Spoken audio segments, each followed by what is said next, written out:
hopefully we have cultures where the risk to speak up, the fear to speak up is surmountable. Like we shouldn't have to make a point to speak up. It should just happen. That's the sign of a healthy speak up culture is it isn't a big deal. It's just what we do around here. You're listening to episode 30 of the Happy Space podcast, and today we're exploring why you need a speak up culture with Stephen Shedletsky.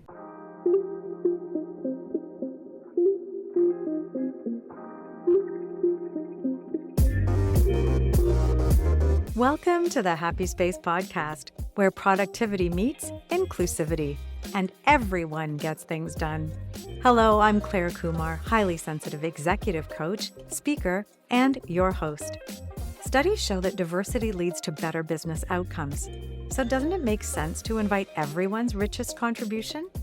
Yet too many people are invited to burn out or opt out, and we are squandering talent. On this show, we'll explore a two-part solution. Part 1, cultivating sustainable performance, the individual design of work and life to preserve our energy so we can keep contributing. And 2, designing inclusive performance, the design of spaces, cultures, products, and services which invite the richest participation. I hope you enjoy these conversations and find inspiration and encouragement, for everyone deserves a happy space. I'm not sure entirely why, but for most of my life, I've been speaking up, noticing things, and then speaking them. I know my parents will attest to this, and we all remember one time where we had moved from the small town of Chatham to a new home in Waterloo, and we had to stay in a hotel for a night. And at that evening, late in the evening, probably sometime before midnight, there were party goers and revelers in the hallway making a lot of noise. Well, for sure, the next morning, it was me at the front desk saying, "Excuse me, did you know that we got woken up the night before? And is there something you can do to make sure that this a nice, quiet place to sleep?" So it seems actually, now that I think about it, I'm still having the same conversations, but with different people. It's been something that I've naturally gravitated to, but I notice that in many, many places, people are not ready to speak up. And I'm curious about why that is. So when I learned that there was a book coming up on the topic called Speak Up Culture, I was immediately excited about it. And I've had the pleasure of talking to Stephen Shedletsky, who's the author of Speak Up Culture. It's the subtitle here is When Leaders Truly Listen, People Step Up. And that speaks to the actual importance of creating a culture where people feel not only that it's safe enough, but it's worth it to speak up. And we dive deep into this conversation. It's a conversation about leadership. It's a conversation about diversity, equity, inclusion, and belonging and how important that is. It's a conversation about what it's going to, if you're someone who's wanting to speak up, things you can think about to step over that hurdle and become someone who does find and raise their voice. Stephen Shedletsky, also known as Shed by his friends, is a leadership speaker, author, and coach. He helps leaders make it safe and worth it for people to speak up. Inspired by the work of Simon Sinek, he became the fourth person to join Simon's team and worked with them for more than a decade, continues to work with Simon. He contributed as his chief of staff and head of brand experience, training and development, and headed a global team of speakers and facilitators. Shed graduated from the Richard Ivey School of Business with a focus on leadership, communication, and strategy. He also received his coaching certification from the Coactive Training Institute. He lives here in Toronto with his wife and 2 young children. Please listen and listen for the points that you'd like to take away. At the end, you'll hear how I talk about a way to win a copy of Stephen's book. So definitely tune in and think about what point that Stephen makes that you're going to carry away with you, because I want to hear about it, and so does Stephen. All right, enjoy the show.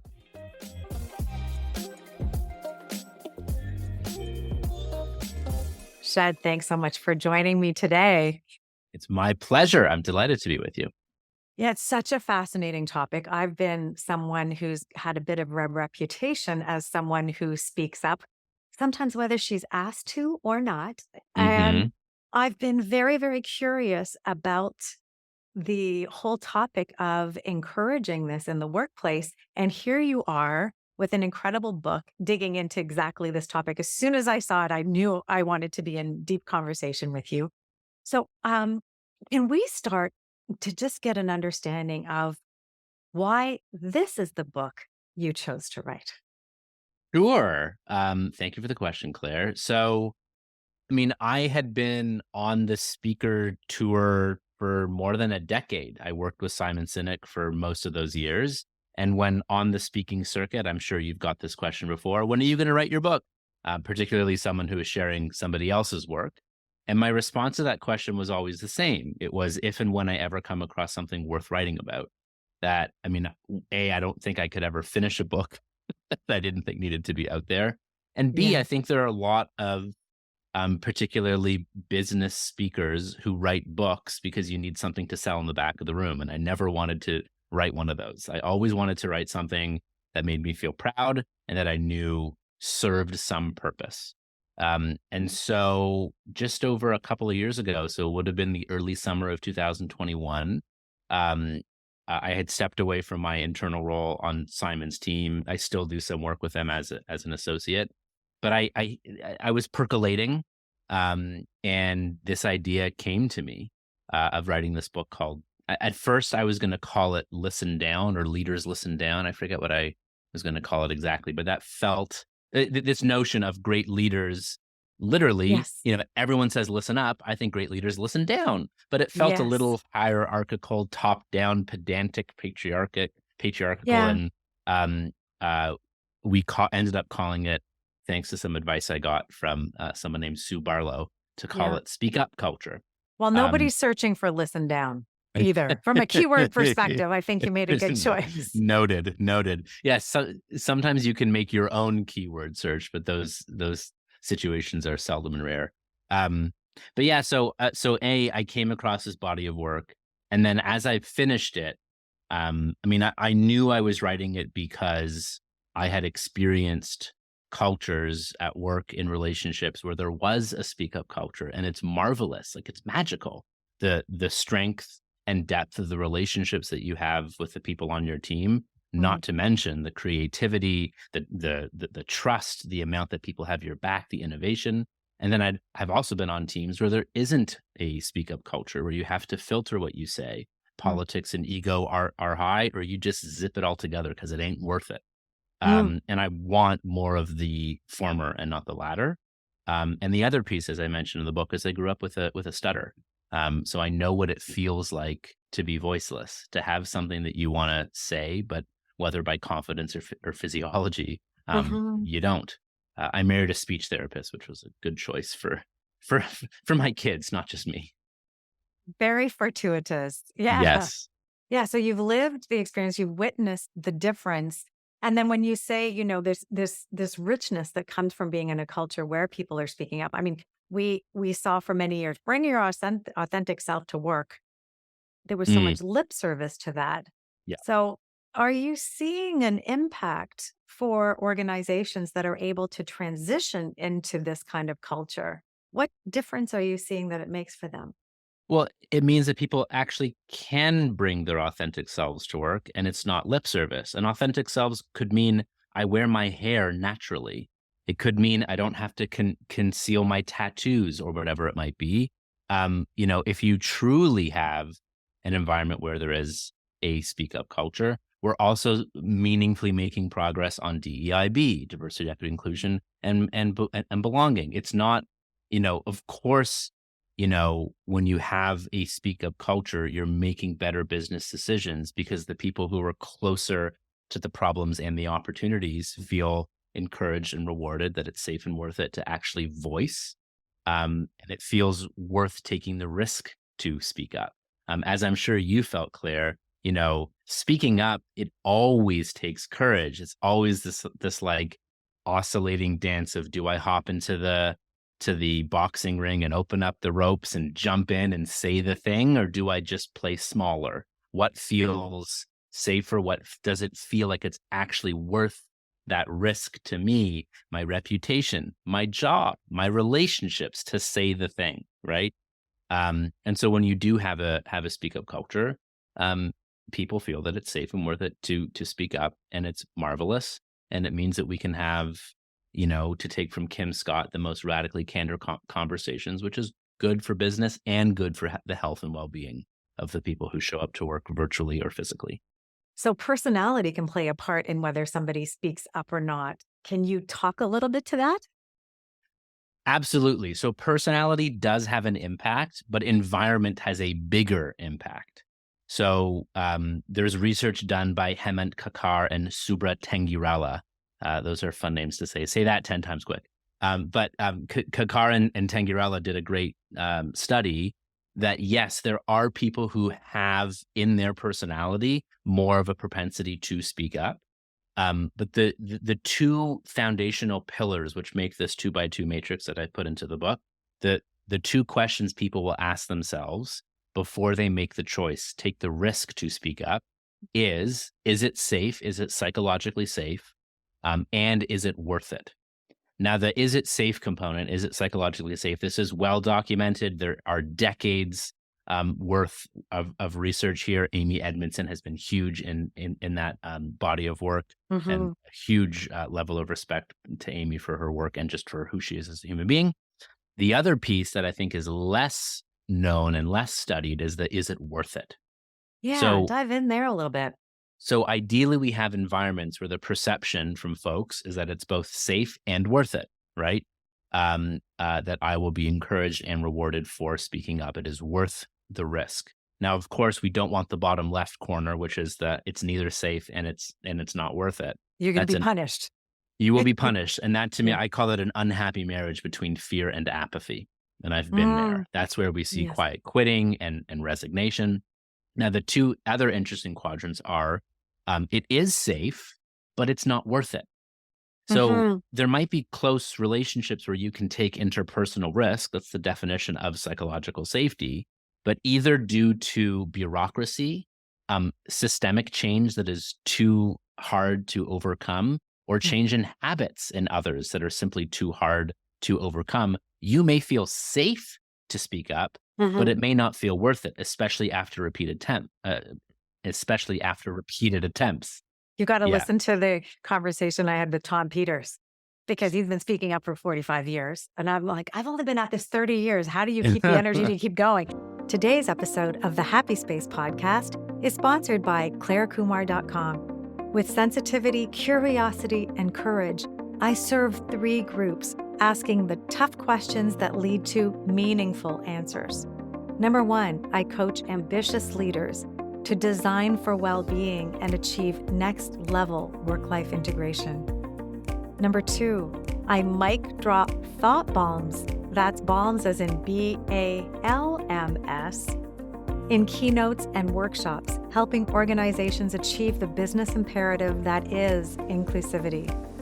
And 3, I collaborate with brands concerned with respect for well-being on product design, marketing, and PR. If any of this piqued your interest, come find me at ClareKumar.com. I'd love to speak with you.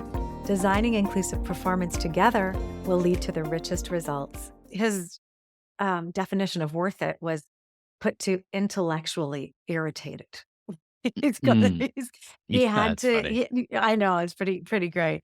But it's interesting, right? Because is there something around? I want to come back to the other quadrant if you want to talk about it too, where it's worth it but not safe, which is a Yes. tricky one. Mhm. But it's how do you sustain your energy when it's safe, but you're like, against that apathy that that's Yes. really saying, really, do you like banging your head against a wall? How many bruises do you want?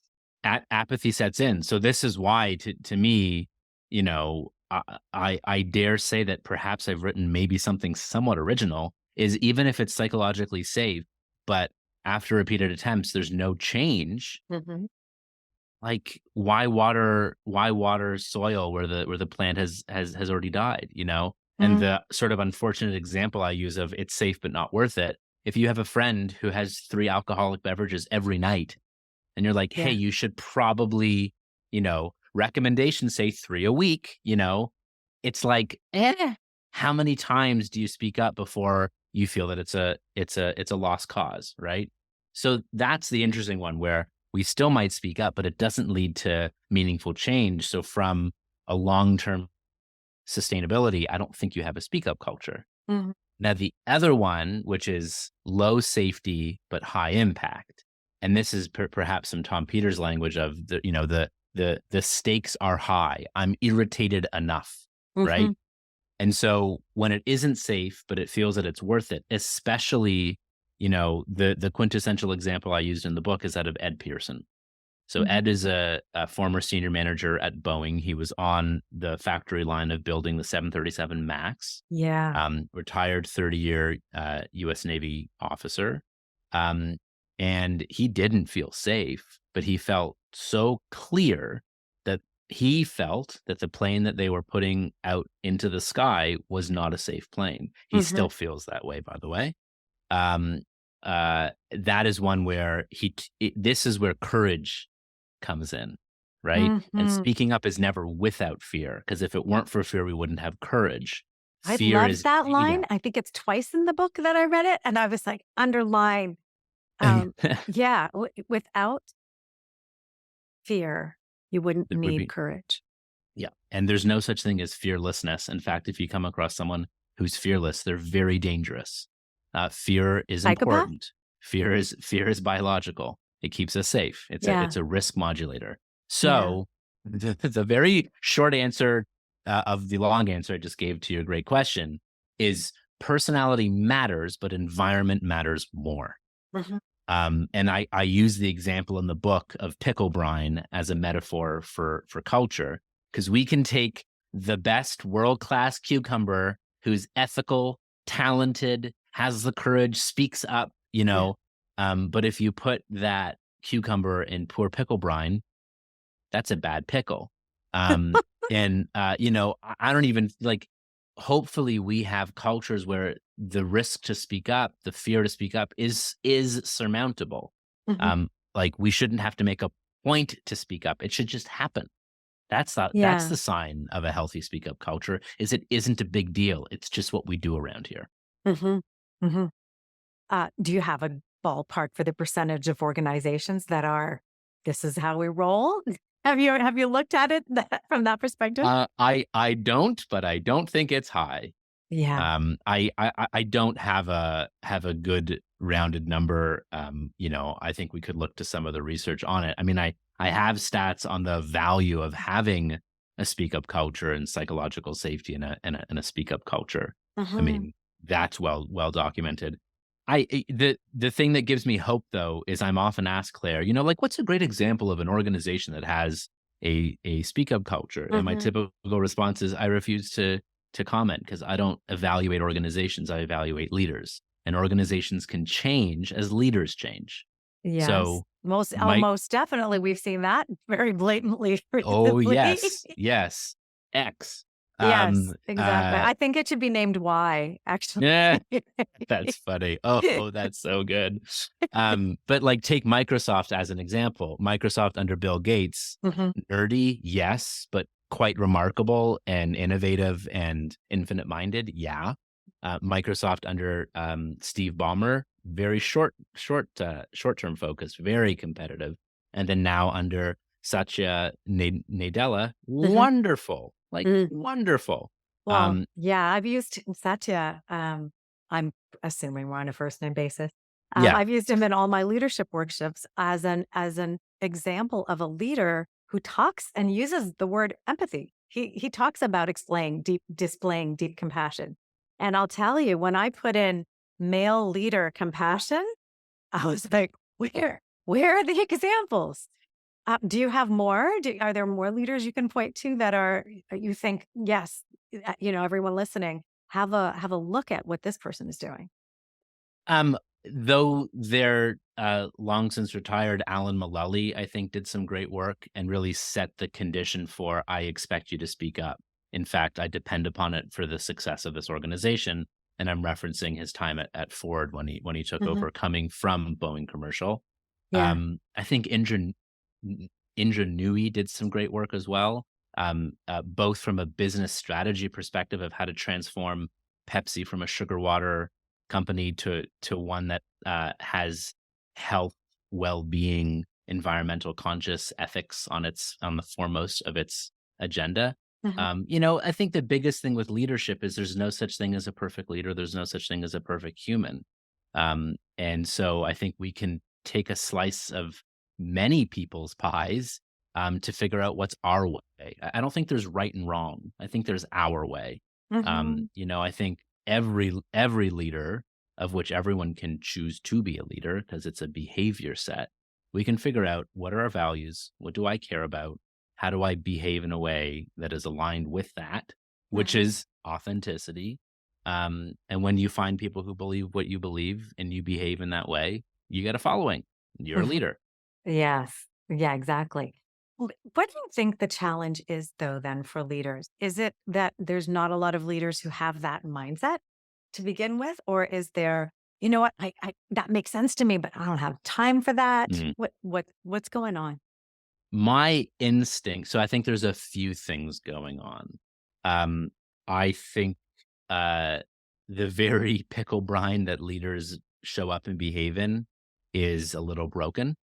um, as well as there's a trifecta of chapters in the book called Leadership Defined, Select Better Leaders, and then Help Leaders Lead.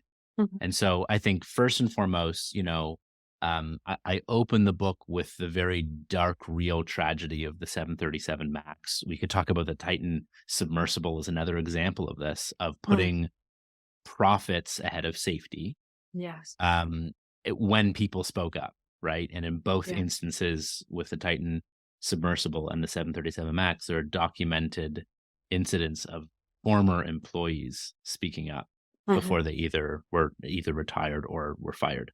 So we know from those examples that environment can literally cause us to behave in unethical ways. And there is a study to prove it, which is the Good Samaritan study, that Mhm. whether time pressure, financial Yeah. pressure, whatever the internal or external pressure is, every one of us could be Dennis Muhlenberg, who is the CEO at Boeing, that you could look at as a corporate crime, right? Yeah. But we could all be in that same seat and make the same decisions because of pressure, right? So pressure is Yeah. especially hard when you're a public company, especially hard when you have shareholders or a board, Yeah. or are fighting to keep the company alive and make Yeah. payroll. So that's one of the pieces of the brine of that Mhm. leaders are in. The other is I don't think we well enough define what we mean by leader. My favorite quote on leadership is from a friend of mine, Rich Davini, who's a retired US SEAL. And he says, leaders aren't born, leaders aren't made, leaders are chosen based upon the way that they behave. And so I've attempted to cast a definition of leadership based on behaviors, which includes empathy and compassion, Mm. which includes service orientation and authenticity and decisiveness and accountability and ownership, right? These are the way that leaders behave. And when someone behaves that way, we follow. Now we could get into a whole different dialogue on why certain leaders who don't display those behaviors get voted into certain seats or chosen. That's a Uh-huh. different conversation for a different day, perhaps, or we can go there. But I think we need to better define leadership Mhm. than actually use that definition. I've seen organizations have a great little card on here's the wheel of what it means to be a leader at company Yeah. X, Y, Z, or Z. Um, and then you look at the behaviors of the people that are selected, and it's just a card. It's not Mhm. lived. So we actually have to select people who have a propensity or a track record of already behaving that way, Mhm. and then give them training and support because leadership is really hard and can be lonely. So we have to interview for soft skills and mindset and values and Yeah. not, what was the size of the $1 billion of orders that you actually generated? And Yes. Yes. We yeah. need to put trust on a pedestal and a priority over performance, because performance measures what is, trust measures potential. And I don't like calling them soft skills. I think it devalues them. Neither I do call I. them What do you call them? human attributes or human characteristics. Yeah. Because again, this is from Rich Divini's work. A skill is something that we can learn. It's a teachable skill. Mhm. Attributes are more inherent. We can develop them. But no matter how many classes we send leaders to learn empathy, you can't learn it. You have to put yourself in experiences where you're tested and Yes. it can be developed. You have to see the value of it. Yeah. Yeah, you have to build it and practice it and so on. Yes, it's a muscle. Yeah. Yeah, absolutely. Which is hopeful for leaders who are hearing this going, "Oh, I haven't really thought about this." And it's kind of new territory. So let's Mhm. say we have a leader who's listening now and they're realizing speak up culture is actually about leadership. It's about inclusivity. It's about driving the best performance of the company through the team. Where would they start if they're thinking, what should I be doing now to encourage this Yeah. my team to start sharing? Yeah. So again, the two pillars of a speak up culture are people feel that it is both safe and worth it to speak Mhm. up. The greatest ways to make it safe and worth it is encourage people to speak up and then reward them when they do. So encourage means I value your voice. Encourage means let me tell you a story of when someone spoke up in a meeting last week and it led to a better um, decision. Yeah. Encourage is doing everything we can. It could be telling on yourself, hey, team, I really want feedback on that presentation. I haven't heard feedback yet, so I'm going to tell on myself on things that I think I could do better. Can you let me know how accurate I am or off base? You can even bring in sometimes uh, um, qualitative feedback is hard, so you can use quantitative. Hey, Mhm. team, I'm working on my presentation skills and the clarity of my presentation. Please hop into the Zoom chat or send me an email or whatever. Click on this QR code and anonymously let me know between the scale of 0 to 10, Mhm. 10 meaning that was the best presentation and most clear in your life, and 0 meaning, when can I get a coffee? Please give me your um, honest review. And if you all say 10, I think you're lying. Please, I want to see your threes and your sixes and whatever it might be. And if you're so willing, I'd love to hear the reason you would give that so that I can improve for Mhm. you in this organization, So it's right? like a mini 360 happening right there, right? Yes. Yes. And then Right. reward when people do speak up, sharing ideas, feedback, concerns, disagreements, or dissents, and admitting mistake, you must reward that behavior. So Mm. it's quintessential example of what not to do. There is a story shared in Scott Sonnenschein. So Scott Sonnenschein is a professor of management at Rice University. Um, and someone in his class who worked in the oil and gas industry shared a story of psychological safety and a speak up culture gone wrong. So safety matters on an oil rig set out in the middle of sea. Mhm. And there was a safety incident where someone used a wrong drill or installed it improperly, and there was damage, and it was bad. But they didn't do so knowing that there was an issue. They didn't try to sweep it under the rug. It just kind of happened. The captain of that rig said, this happened, who's responsible for it? We need to learn from this. Someone Mhm. raised their hand and said, it was me, Yeah. right? Yeah. And the They captain weren't said, thrown off the rig into the deep well, sea. pretty well. The captain said, thank you, you're fired, Oh. which is a wonderful example of what not to do. Mm. Because if you just said, we need to figure out who did this and who's So we can responsible learn. for it so we can learn. You could say, we need to figure out who did this so that we can take appropriate disciplinary action. You've been warned. You've been Yeah. warned, right? Yeah. But it was a complete mistake, and you've just fired the very person who could teach you how to prevent it from doing it again. Oh, and by the Yes. way, next time there's an issue on your rig, guess how willing people are going to raise their hand and said, I did it. No, they're going to spend far more time sweeping it under the rug.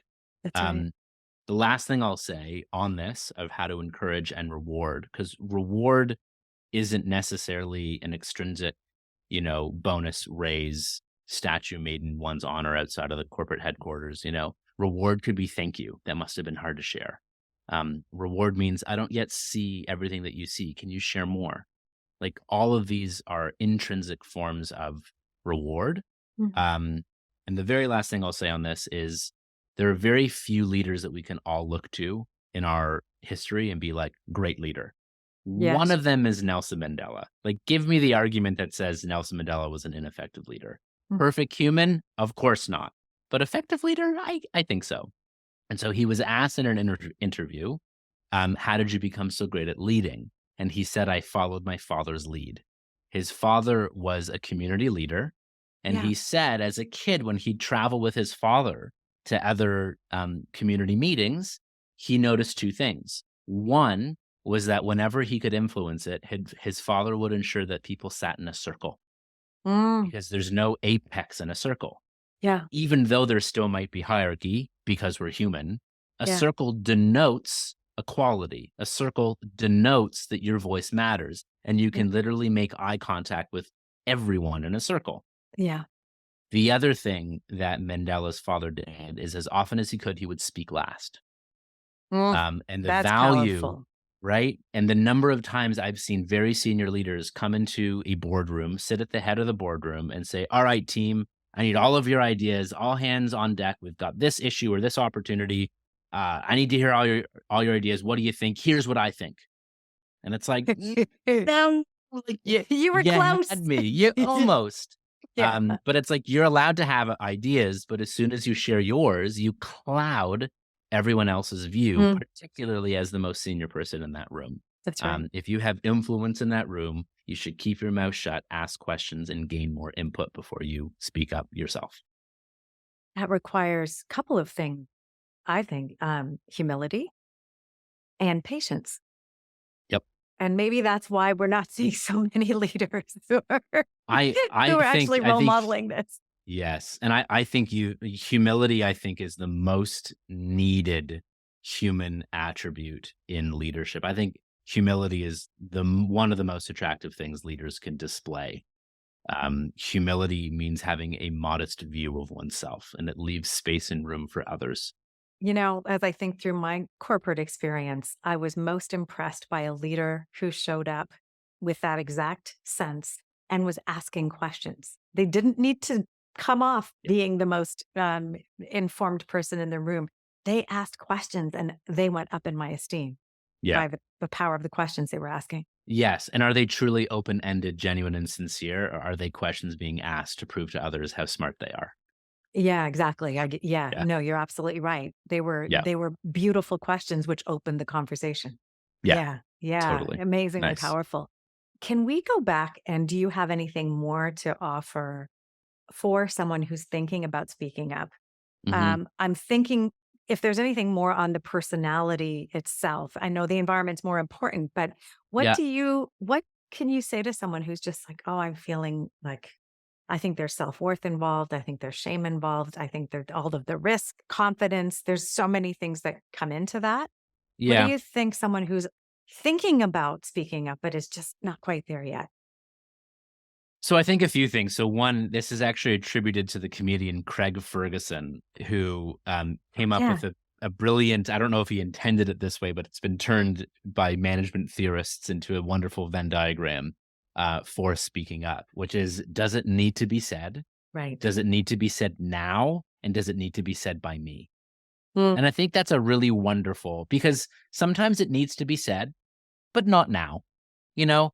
And so it is harder to speak up the more people are present. It's called a many minds problem, that Mm. as more and more people are there, it's simply harder to speak up for two reasons. There's lots of people and that can add pressure, as well as the sort of bystander of, well, someone else will say it. Yeah. But, does it need to be said? Yeah. Then the question is sort of the situational awareness and the emotional intelligence of how and when can this be shared in a way that it can be heard most and Mm. acted upon, which can, politics do exist in organizations that Yeah. can just be normal. And so I think there are questions of what's the right time, people, environment. Um, Yes. and then does it need to be said by me? Right. Now, there's nothing I don't think worse than this needs to be said. It needs to be said now, but not by me.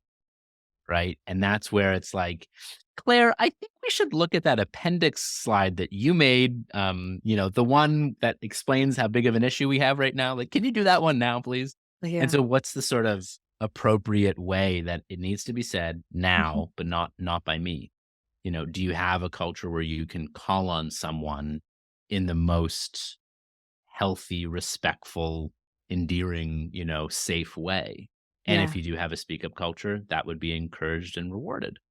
Um, Yeah. yeah. So I think another thing that folks can do is, if it feels like it should be said, it feels like you've found the right moment, population, whatever it might be, and it feels like it's responsible and right for you to be that person who uses their voice, and Mhm. yet it still feels like you're wondering, I don't know, should I do it? Sometimes saying the thing of how you're feeling, of, hey, Claire, I've been sitting on some feedback. If I'm really honest, like, I'm exceptionally nervous to share it because I just don't know how it's going to be received. I think it could actually improve things around here, or it could improve your performance as a leader.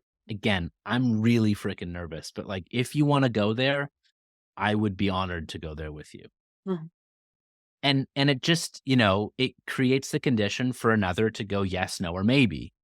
Right? Mhm. You could then be like, "Oh my god, like, thank you so much. Yes." And I'm like, "Oh, Yeah. green Well, light." you're sharing the responsibility there, and as well, naming our emotions neutralizes them, right? So Yes. it then calms our amygdala down, and we're like, "Oh, I've said I was nervous. Oh, look at that, I'm less nervous now. Wow, Yeah. how did that Yeah. happen?" Yeah. Right? And and Yeah. and and again, it's yes, no, maybe. So, Mm. no could be, "I'm not interested." And it's like, Mhm. "Okay, great." Like, I'll keep looking for other jobs then, like, all good. Um, it could be Great maybe. point. Yeah. It could be maybe where it's like, "Yeah, what is it?" And I'm like, "You're saying yes, but I don't know if you really mean the yes that that Yeah. that that you're saying." And just, hey, like, your quick and short response just makes me feel like now isn't the best time. So I'm Right. not going to share it right now. But let me know, like, if you really want to have like a Let this 15-minute fester for a conversation on while it. into your mind and bring it back to me later. Yeah. Cause like, based on your response of like, yeah, what is it? I Yeah. don't know how fertile this soil is in this moment. Right. Yeah, Right? maybe Thursday Well, afternoon. there's a whole lot of emotional intelligence in what you're saying now that the person thinking about speaking up needs to step into to be able to read the situation and then decide when they're stepping into that brave, hopefully not so nervous moment now, right? Yes. I think though that, there are some hacks and tips and some open-ended questions and some Mhm. scripts that we might be able to use, which I've provided a little bit. I think Mhm. there's more that we can provide, but, to help people flex that emotional intelligence muscle, because I don't want Yeah. that to be an excuse or a cop out of like, "Well, I'm not emotionally intelligent enough to dare risk speaking up." Like, no, like, let's work on that.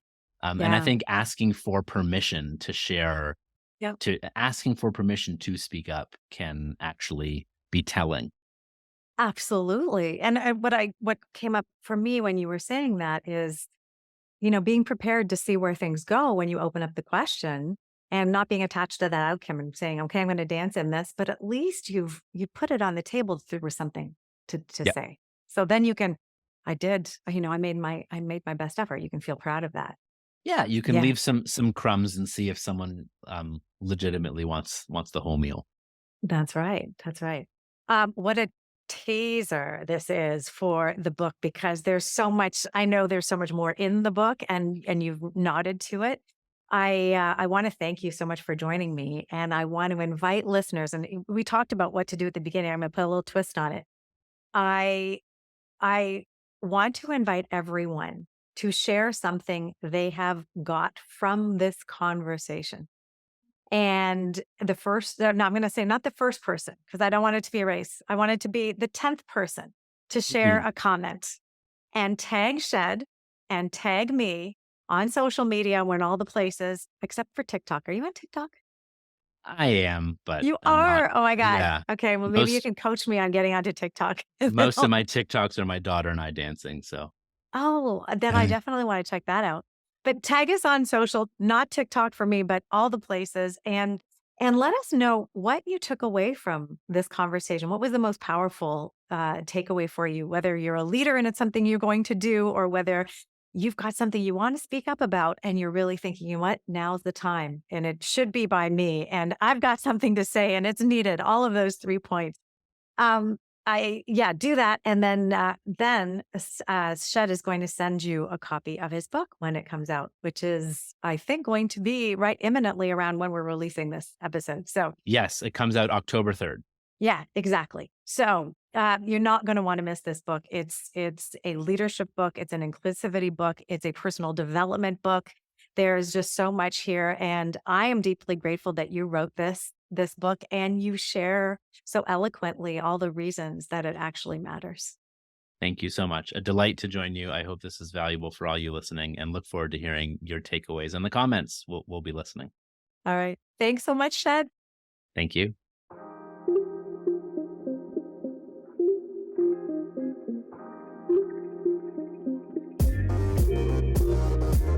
Thanks so much for watching. Find all of the Happy Space podcast episodes right here in the YouTube playlist. And if you enjoyed this conversation, check out the featured episodes shown right here. Go ahead and share this conversation with someone else who needs to hear it. After all, doesn't everyone deserve a happy space?